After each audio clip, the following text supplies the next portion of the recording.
Hujambo tena ndugu mtazamaji wa Maisha ya Sasa, karibu sana. Maelfu ya raia wa Irani wajitokeza kwa wingi katikati ya mji mkuu wa Tehran na maeneo mengine nchini humo kusherehekea kusitishwa kati ya vita 12 dhidi ya Iraq na Israel. Maandamano hayo ya kuunga mkono jeshi la Iran na kuambatana na ujumbe mfupi wa kukemea na kulaani wanachoita ubeberu wa Magharibi, hususan Marekani na Israel.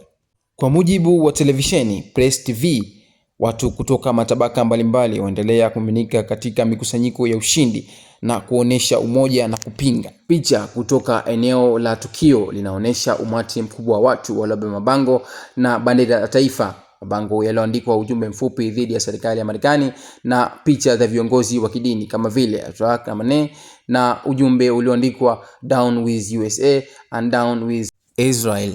Maandamano hayo yamekuja baada ya kutangazwa kwa usitishaji wa mapambano uliowekwa baada ya mazungumzo ya kimataifa na pressure kutoka mataifa yenye ushawishi ikiwemo Umoja wa Kimataifa na Marekani. Hata hivyo, hali ya amani inaelezwa kuwa tete, jeshi likisisitiza taifa yabidi liwe macho kwa ajili ushindi huo ni wa muda tu. Wananchi kutoka sehemu tofauti wanaonekana wakilia kwa furaha na kupaza sauti ya Allahu Akbar na nyimbo za kizalendo. Wengine walishikilia mabango yaliyoandikwa tunasimama mpaka mwisho dhidi ya Iran.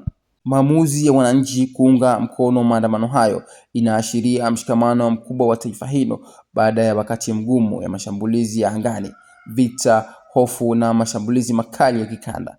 Wakati huo huo, serikali ya Iran imewataka wananchi wake kuendelea kuwa watulivu na kujilinda dhidi ya njama yoyote ya adui. Ndugu mtazamaji, ukiangalia kwa karibu unaona wananchi wa Iran walivyojawa na furaha kusherehekea kile ambacho wanachoita ni ushindi walichopata kwa hizi siku 12 kwa sababu tu ya rais wa Marekani Donald Trump kuonekana kusitisha vita kwa sababu ya mashambulio makubwa yaliyotokea nchini Qatar, kambi ya Al Udeid. Ndugu mtazamaji, hii hapa ni Maisha Sasa. Jiunge nasi kwa taarifa mbalimbali Mashariki ya Kati na mengineo. Ni yule mtangazaji wako pendwa Awe Steady. Karibu sana.